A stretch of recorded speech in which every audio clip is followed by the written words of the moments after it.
analysis. Yeah, I think he tweeted that somewhere. I don't know where.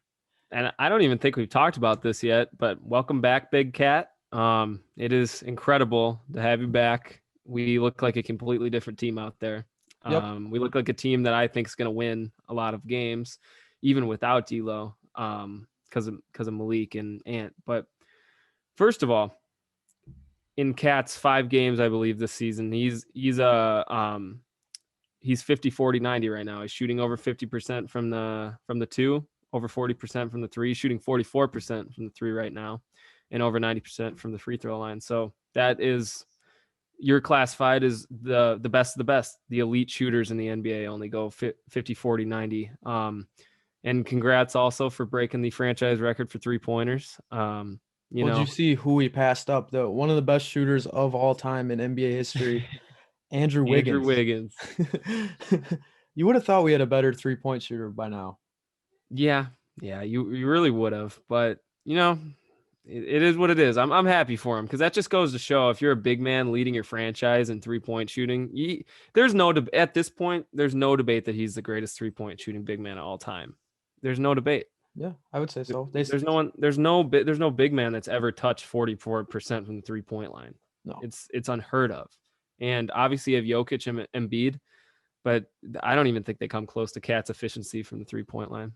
No, not at all. And what was I going to say about Cat? But yeah, so in regards to Cat coming back, I was listening to Dane Moore's podcast. Great podcast. Check it out if you haven't. Probably the most superior Timberwolves podcast that there is besides ours.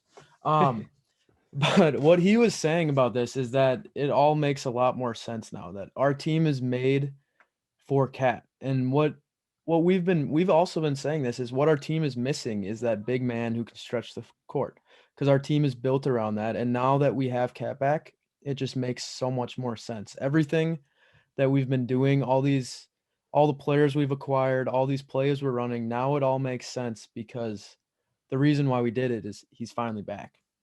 And it just speaks volumes to, the difference between I'd say Cat's a for sure top 20 player in the NBA, possibly top 15 when he's healthy. It shows the difference between a superstar player and no disrespect to D'Angelo Russell at all, but Cat can lead a team to victory. I don't think just D'Angelo Russell can do that. So that's the big difference between those two players is it just goes to show how much we miss Cat, is that even D'Lo couldn't lead this team to wins and Cat's already got one.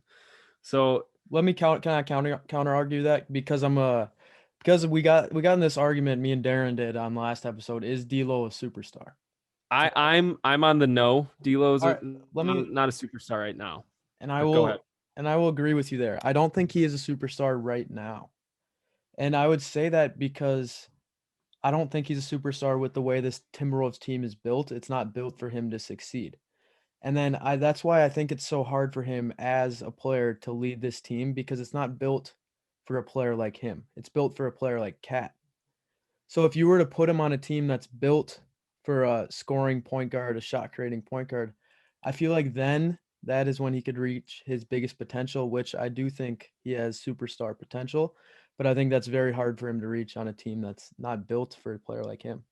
And I'll say this Timberwolves team, even though the record doesn't show it, is their players in their starting lineup are high volume offensive players. And what I mean is 4 guys in that lineup are going to be 20-point per game scorers at some point in their career. So you take that and say, oh, D'Lo scored 28 points per game with the Nets, right? Yeah. But who is the other scorer on the Nets? Who is their other 20-point per game scorer? Was it Joe Harris? No one.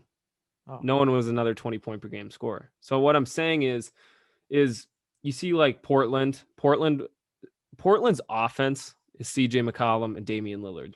There's a reason why Damian averages 30 and there's a reason CJ averages about 24. But with the Timberwolves, you have Cat who needs to get his. He get last year's 26 points per game, which is probably what it's going to be around at the end of the year this year. You have Malik, who's averaging 20 points per game right now. So already that's 45 points. You have Anthony Edwards, who 100% is a 20-point per game scorer now. I think so. Like I believe the past 5 games he's been putting up 20 points. So I think he's at least a 20-point per game scorer. There's 65. And now you have D'Lo, who is like, oh shoot, how am I going to get my buckets now? He's about a 20 point per game score at the moment. So there's 85 points.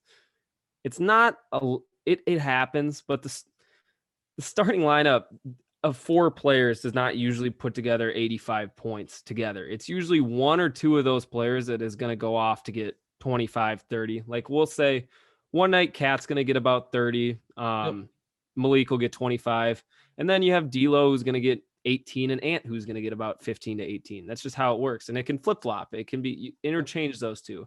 But there's a reason why it's tough for D'Angelo Russell to get into that superstar form. It's just because it's not possible right now to achieve 27 points per game for him. If that made sense. We can settle that he is a player with superstar potential, but right now he's not in the right environment to get to that superstar caliber. But you could argue as well with that point that on the Warriors with Curry and Clay out, I mean, he was the main scorer on that team and he averaged 23.8. And he looked bad. So I don't know. Can he, because it was looking like after that playoff run with Brooklyn, yeah, he could be that guy who could maybe average 30 one day. But yeah, who knows? I don't know. I don't maybe him and Cat will be a tandem averaging upper 20s eventually. We just don't know. We just don't know. We haven't seen them play enough. That something we touch on every episode is we want to see them play more. And it seems like every freaking time that Cat